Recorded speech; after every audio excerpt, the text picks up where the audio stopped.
মাননীয় স্পিকার, আমি নিজেও নদীর পাড়ের মানুষ।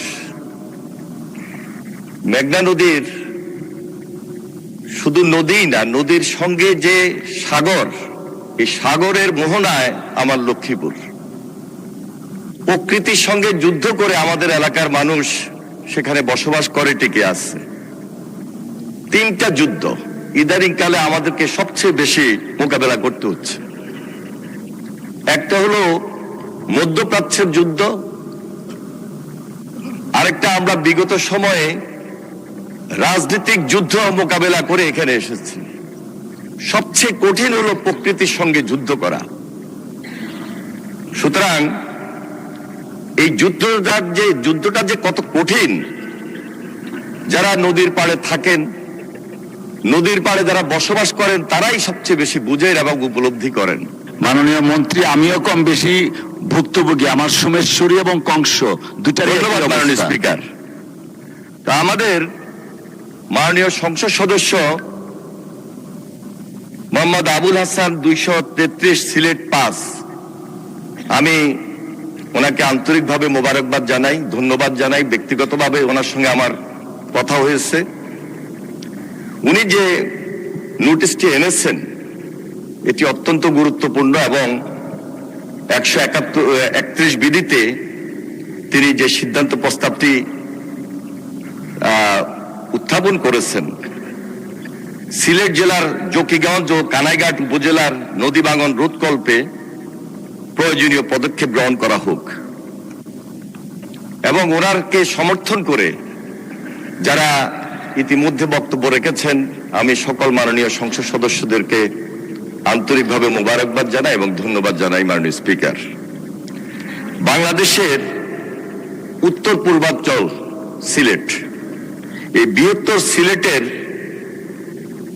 যে অঞ্চল, এই অঞ্চলের মধ্য দিয়ে প্রবাহিত হয়েছে এই দুইটা নদী। একটা হলো সুরমা, আর একটা হলো কুশিয়ারা। ভারতের বরাক নদী দুভাগে বিভক্ত হয়ে এই নদীগুলো সৃষ্টি হয়েছে। মাননীয় স্পিকার, বিশেষ করে ভারতের মণিপুর রাজ্য,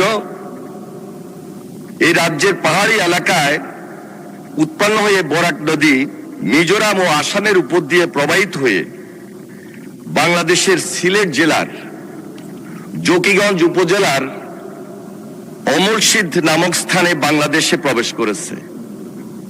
এটি একটি খরস্রোতা নদী।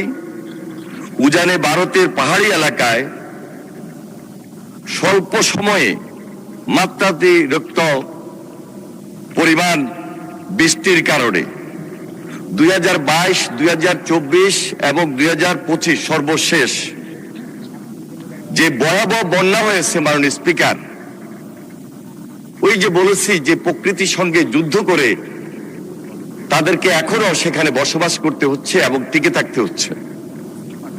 ইতিমধ্যে সিলেট জেলার এই জকিগঞ্জ ও কানাইঘাট উপজেলার নদী ভাঙন রোধে ঝুঁকিপূর্ণ স্থানসমূহে নদীর তীর সংরক্ষণ কাজ বাস্তবায়নের উদ্যোগ আমরা গ্রহণ করেছি। সুরমা কুশিয়ারা নদী অববাহিকার উন্নয়ন এবং বন্যা ও সমন্বিত পানি সম্পদ ব্যবস্থাপনা প্রথম পর্যায়ে একটি প্রকল্প ডিসেম্বর 2025 সালে একটি কর্তৃক অনুমোদিত হয়। প্রকল্পটির অনুমোদিত প্রাকল্পিত যে ব্যয় 1273 কোটি টাকা। প্রকল্পটি বাস্তবায়ন মেয়াদকাল জানুয়ারি 2026 থেকে 2028। বর্তমানে প্রকল্পটির দরপত্র আহ্বান কার্যক্রম চলমান রয়েছে। সুরমা কুশিয়ারা নদী অববাহিকার উন্নয়ন এবং বন্যা ও সমন্বিত পানি সম্পদ ব্যবস্থাপনা প্রথম পর্যায় শীর্ষক প্রকল্পের আওতায় জকিগঞ্জ উপজেলার সীমান্ত রক্ষায় 13টি স্থানে 4.335 কিলোমিটার এবং কানাইঘাট উপজেলার 4টি স্থানে 1.440 কিলোমিটার, মোট 5.775 কিলোমিটার নদীর তীর প্রতিরক্ষা কাজ বাস্তবায়নের জন্য দরপত্র আহ্বান করা হয়েছে। মাননীয় স্পিকার, বর্ণিত প্রকল্পটি বাস্তবায়িত হলে জকিগঞ্জ ও কানাইঘাট উপজেলার নদীর তীর অনেকাংশে সুরক্ষিত হবে। এছাড়াও গুরুত্বপূর্ণ স্থাপনা, ঘরবাড়ি কৃষি জমি এবং বাংলাদেশের ভূখণ্ড নদী ভাঙ্গনের কবল থেকে অনেকাংশ রক্ষা পাবে। মাননীয় স্পিকার, এই কাজটি করতে গিয়ে আমাদেরকে, যেহেতু এটি বর্ডার লাইন, ভারত এবং বাংলাদেশের সীমান্ত, আমরা ইতিমধ্যে বিজিবি বিএসএফ একটা ফ্ল্যাগ মিটিং হয়েছে, জয়েন্ট রিভার কমিশনে সেখানে মিটিং চলছে, এবং সবচেয়ে গুরুত্বপূর্ণ, জেআরসির বাইরে ডিসি বাংলাদেশ এবং ডিস্ট্রিক্ট ম্যাজিস্ট্রেট ইন্ডিয়া সেখানে একটা কনফারেন্স মিটিং এর অপেক্ষায় রয়েছে। আমরা আশা করছি খুব শীঘ্রই এই দুইটা মিটিং হওয়ার পরিপ্রেক্ষিতে আমি মাননীয় সংসদ সদস্য জনাব আবুল হাসান সিলেট পাস ওনাকে আশ্বস্ত করছি খুব শীঘ্রই আমরা একটা দ্রুত পদক্ষেপ গ্রহণ করছি, যার ভিত্তিতে হয়তোবা অদূর ভবিষ্যতে আমাদের এই নির্মাণাধীন কাজ আমরা উদ্যোগ নিতে পারবো, যেখানে দরপত্র আহ্বান করা হবে। আমি ওনাকে এই আশ্বস্ত করার নিমিত্তে আমি আহ্বান করব, তিনি যেন এই প্রস্তাবটি, এই নোটিশটি প্রত্যাহার করে নেন।